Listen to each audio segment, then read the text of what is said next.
Hi everyone, this is Mr. Glazer. We're going to talk about government corruption today. So, reminding us what we talked about previously, uh, we're in the Gilded Age, the late 1800s. Big businesses are running rampant, monopolies and trusts are being created. Remember, a monopoly is a company who has gained control of their whole industry and eliminated their competition, like Rockefeller, who bought up all the oil companies, so he's the only one to sell oil, which means he could sell oil at any price he wants because there's no other oil companies. Or Carnegie, that bought up all the different phases of production with the steel companies, well, for steel. So then he owns all the different parts of making steel, which means no one else can compete with him. So monopolies have control of their whole industry. So these monopolists, these big businesses, wanted our government to remain what we call laissez-faire. This is when the government is hands off of businesses. They just let businesses basically do what they want with very little rules, regulations, laws that limit these businesses. So, for instance, big businesses, monopolies, trusts, remember, trust is another word for monopoly, they didn't want laws that created things like minimum wages, where everyone gets a certain amount of money no matter what at a minimum if they're working. Eliminated child labor because child labor was very cheap. Created rules for working conditions, making them more safe because that would require businesses to go out and purchase safer equipment or redo the way their factory set up, which would cost lots of money. Increased pay for workers, for sure. We heard about our labor unions earlier that definitely wanted their workers to have more pay. Protected the environment and limited pollution. These big businesses, these factories, threw out so much debris and pollutants into the air, creating smog and making breathing very unhealthy. Regulating or putting rules for how many hours you could work to make sure people can go home and see their families. Creating overtime pay. And one that's not listed here is laws that might break up monopolies, realizing that companies like Standard Oil, which Rockefeller owned, would cause prices to go up for oil so much money. So they didn't want the government to get involved and break up those things or do any of these other points that I just listed here. Why don't they want these things to happen? Why do they want the government to stay hands off, to stay laissez-faire? Well, it's because if government got involved and did these things, businesses would likely lose lots of their money, lots of profits. Like we just talked about, if they got rid of child labor, that's the cheapest labor they had. They would have to go hire workers for higher wages that were those adult workers. If they created overtime pay, if the government went out and created overtime pay, then they couldn't force workers to work 12 hours, 13 hours without paying them more money. So businesses desperately wanted to stop the government from getting involved so they could protect their profits, protect their money, continue hurting their workers, and keep that government laissez-faire where the government is not getting involved. So these big businesses, monopolies, our trusts, they're all going to result in corrupt, nefarious tactics that are going to try to stop the government from protecting their workers, helping them get more pay, regulating these businesses, and a lot of them are going to result to things like bribery and other tactics. So let's look at a political cartoon right here. The title of this cartoon, as we see, it's the first thing we should always look for, is called The Bosses of the Senate. So let's look up in the right-hand corner right here.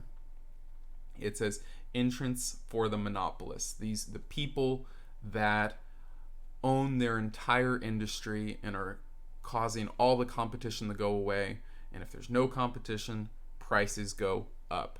So these are the people that run those big industries where they have no competition. Things like steel trusts, copper trusts, or monopolies. Remember, trust and monopoly basically means the same thing. The Standard Oil Trust, the Rockefeller owning all the oil companies. In this political cartoon, they are noticeably bigger than everyone else. Down at the bottom, we see our senators. Remember, this is the Senate we're looking at, the people that actually make the laws of the country. So who looks like the boss of the Senate? Is it the senators down here, these small little senators? Or is it the big businesses, the monopolies, the trusts? Just based on how the artist has drawn them, it's definitely the big businesses, the monopolies, the trusts. They're the ones making all the money. They're the ones who are in charge. They're the ones who have the money. They're running the Senate, essentially, even though they're just businesses. Let's look up here now. So it says this is the Senate of the monopolists, these guys, by the monopolists, and for the monopolists. Is it for the people? No. The people's entrance is closed. All those workers who want better pay, better hours, better conditions, well, it's too bad for them. They don't get any say, even though this is supposed to be, the Senate is supposed to be a place that works for the people. The government is supposed to work for the people in America. But corruption is taking hold here. The big businesses, like we had talked about before, are going to gain control. They're going to bribe senators, promise to help them get reelected, give them money, stop them at any cost from creating laws that actually protect workers, that help out workers, help the common people, showing that corruption is widespread during the Gilded Age, during the late 1800s. Let's look at another one. Here we have a company called Standard Oil. If you remember back from the previous lectures, Standard Oil is run by John D. Rockefeller, the richest man who has ever lived. And remember, he created a monopoly of oil. He bought up all the other oil companies. So if you wanted to buy oil, you had to get it through him, which means he got to sell oil at any price he wanted to, which was very high. So here, Standard Oil is portrayed as an octopus with its tentacles going in many different directions. Over here, it's going around the state house. This is the state government, which creates laws for local governments, for state governments.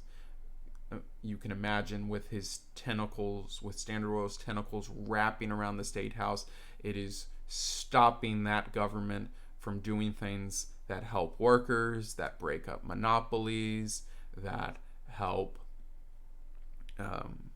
give workers rights, pay, hours, conditions, that type of thing. Over here, it's going towards the Capitol. That's where the Senate is, the House of Representatives, Congress. They make the laws for the whole country. The Standard Oil, the company, is wrapping its tentacles around that as well, showing that they are completely in control of the national government and the laws, stopping any laws that are going to help workers, like we had talked about earlier, hours, conditions, pay, that type of stuff.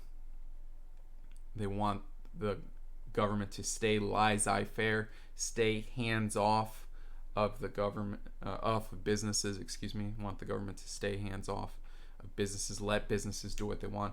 And it's going towards the White House. It's trying to control the president and stop the president from trying to change things as well, promoting labor laws or laws for working conditions, hours, pay, that type of stuff. So here it's just showing how corruption is running widespread throughout big businesses and the government. How companies like Standard Oil are bribing people in the state governments, the national governments like the Capitol, like Congress, the Senate, trying to go after the president, and showing that it's all widespread, this corruption. All right, so that was a quick one today. Hope you guys have a great day. That's corruption in the Gilded Age with regards to the government. Thanks, everybody.